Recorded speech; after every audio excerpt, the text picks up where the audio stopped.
Welcome. இன்றைக்கி கிட்டு சமையலில் பார்க்க போகிறது பொன்னாங்கண்ணி கீரை பருப்பு. இந்த கீரையில் ரொம்பவே ஹெல்த் பெனிஃபிட்ஸ் இருக்குது. இதில் விட்டமின் ஏ ரொம்ப இருக்குது, கண்ணுக்கு ரொம்ப நல்லது, அதோட பேர் சொல்கிற மாதிரி. அப்புறம் இதில் இன்னும் நிறைய ஹெல்த் பெனிஃபிட்ஸ் இருக்குது. ஸோ இது கண்டிப்பாக இந்த தால் உங்களுக்கு பிடிக்கும்னு நினைக்கிறேன். இப்போது வீட்டில் கூட ஈஸியாக வளர்ந்துடும். இது எங்களோட பால்கனியில் இந்த செடி நிற்கி, இது அதோட பூ இப்படி இருக்கும். ஸோ இந்த கீரை ஒரு கைப்பிடி அளவுக்கு எடுத்து தண்டுலேருந்து கீரை மட்டும் எடுத்து நல்லா வாஷ் பண்ணி வச்சுக்கணும். அப்புறம் கடாயில் கடுகு, பச்சை மிளகா போட்டு இந்த கீரையை நல்லா வதக்கி எடுக்கணும். இஞ்சி பூண்டு தேங்காய் அரைக்கிறதுக்கு கூட அரைச்சிருக்கேன், அதனால் இதில் போடலை. ஸோ வெறும் இலை மட்டும் தான் எடுக்கணும். தண்டு ரொம்ப ஹார்டாக இருக்கும், அது அப்படியே நட்டுட்டால் குரோட்டன்ஸ் வளர்கிற மாதிரி ரொம்ப ஃபாஸ்ட்டாக வளர்ந்துடும். ஸோ இலை மட்டும் இந்த மாதிரி உதிரியாக எடுத்து நல்லா வாஷ் பண்ணி எடுத்துருக்கு. இப்போ இதில் கொஞ்சமாக உப்பு, மஞ்சத்தூள் போட்டு நல்லா வதக்கிடலாம்.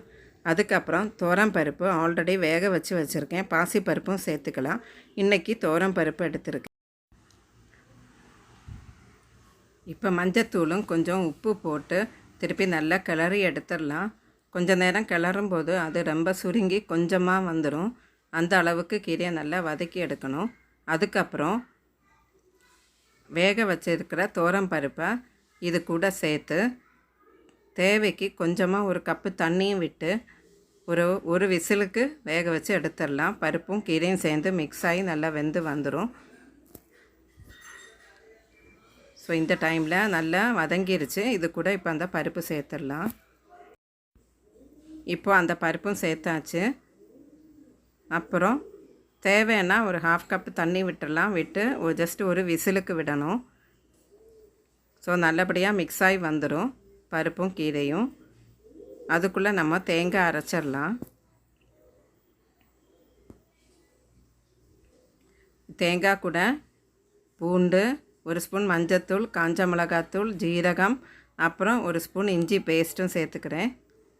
சேர்த்து இது நல்லா மீடியமாக அரைச்சி எடுத்துடணும். எடுத்து அந்த வேக வச்ச கீரைக்கு கூட மிக்ஸ் பண்ணிடணும்.